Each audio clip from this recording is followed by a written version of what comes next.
Good afternoon. My name is Kimberly Eds. I'm the Director of Public Affairs for the Orange County District Attorney's Office. We're going to have a few brief comments by District Attorney Todd Spitzer. We're also joined today by Assistant District Attorney Jennifer Walker, who is the head of our homicide unit, Senior Deputy District Attorney Seton Hunt, Senior Deputy District Attorney Casey Cunningham, Investigator Mike Jeslin, and Paralegal Karina Alvarez. I'll turn it over to District Attorney Spitzer. Thank you. Thanks, Kimberly. First of all, I'm really proud of this team. They not only did it once, they did it twice. And I do want to thank the judge. I thought she was excellent and just a fine example of what we expect from our bench officers. And she controlled the courtroom. I thought she showed a tremendous amount of empathy today. But something she said, I think, will live with me for a very, very long time. And she underscored it again after Mr. Ferguson spoke and gave his statement. And that is, no one was talking about Cheryl. We've always said from the very first time we spoke to the public about this case, this was always about Cheryl Ferguson, and that we were not going to rest or stop. And we talked about this after the first jury hung 11-1, that we were going to get justice for Cheryl. I was really incredibly moved by the testimony today and the statements by people in court. This is a family that has a history and an affliction with the Holocaust. They have survivors of their family who died during World War II as a result of war atrocities, and their family is deeply impacted and affected by that experience, like any of us would with that in our lives as well.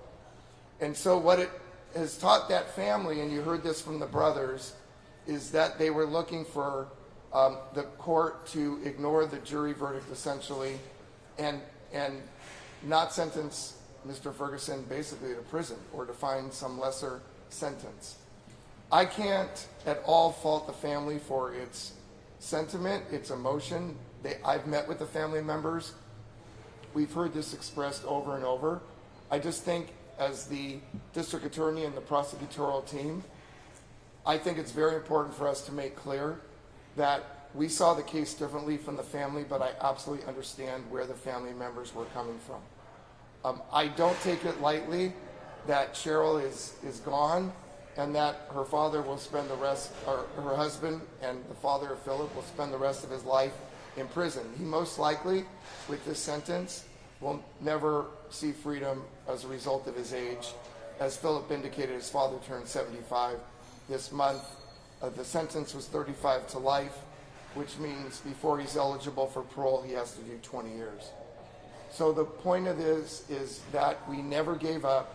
This team was incredibly committed to this case. And while some people said during, I think Mr. Hunt even said, and the court said, oh, this was such an easy case.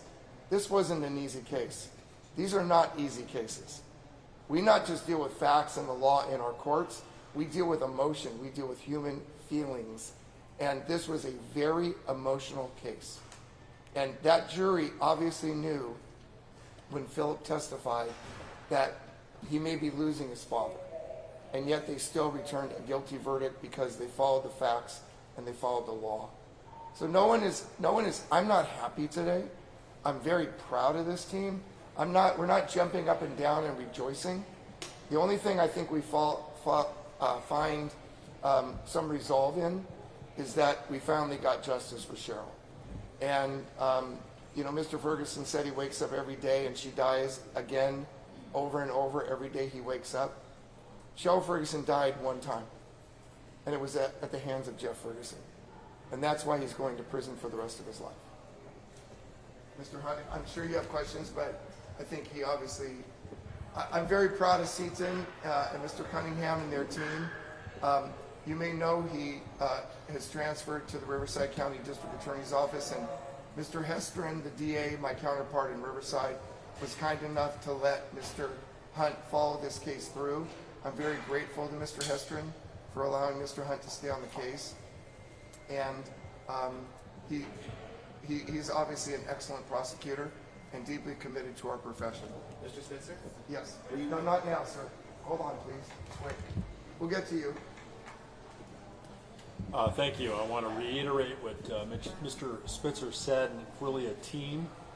I want to thank Casey Cunningham and Karina Alvarez in particular, and Mike Jeslin, the investigator assigned to this case, and the Anaheim Police Department, who did a tremendous job in investigating the case. How unusual is it when you ask for victim impact statements, and as we saw today, all of the people giving statements were in essence defending or siding with Mr. Ferguson? I mean, it was a little bit unusual. Does that happen often? I mean, the judge even pointed it out. He was speaking for Cheryl. It was unusual, but I think it's important. People grieve in their own way. It can take time for people, and it's important that their voices were heard. They're entitled to their opinions. The judge was also very clear about another item, and that is it's obvious that the family members wanted to believe and do believe that this was an accident, but the judge made it very clear that in her view, this defendant doesn't follow the rules, that he should have known better, and that God didn't take this victim, he did. So the jury found second-degree murder. That was the only charge that was presented to them. It wasn't premeditated or deliberate. We did not pursue that theory of the case. So they found the charge that we presented to them, which was second-degree murder, indicating either an intent to kill or showing reckless disregard for human life. So in the DA's view, this was in no way, shape, or form an accident. Well, in the view of the jury, it was in no way, shape, or form an accident. Accident is an absolute defense, but yes, the facts determined that it wasn't an accident. The defendant's actions of taking a gun out of a holster and pointing it and pulling a trigger, a properly functioning gun, indicate it was absolutely not an accident. And I would also note, as the court did, on the date of the incident, the defendant never suggested it was an accident. Instead, he indicated that he deserved to be punished appropriately, which he was.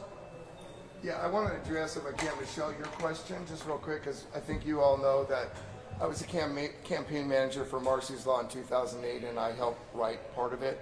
The victims have a right to be heard under the California Constitution, and we meet with victims all the time, and oftentimes the roads diverge, and we see the case a certain way, and the victims see the case a different way. But remember, we're bringing a prosecution on behalf of the people of the state of California, not on behalf of any particular victim. We don't have clients per se. And in this case, this was, in my mind, a cold-blooded murder. I mean, Jeff Ferguson committed the ultimate act of domestic violence. This is as bad as it gets. Drinking, being in a drunken state, having a fight, arguing over money. They're watching Breaking Bad. I mean, you couldn't have put together a worse recipe for the disaster that occurred. She was shot one round, point blank, in the chest, and she died. And yes, there's collateral consequences all over the place for what occurred. Like, right, the family members are distraught. Philip's life, everybody's life is going to be changed. I knew Cheryl for 30 years. I mean, she was an incredible person. And I do believe that Mr. Ferguson, when he spoke, said he loved her. I believe that. I do believe that. But he killed her, and it was not an accident. Any other questions? All right. All right. Thank you very much.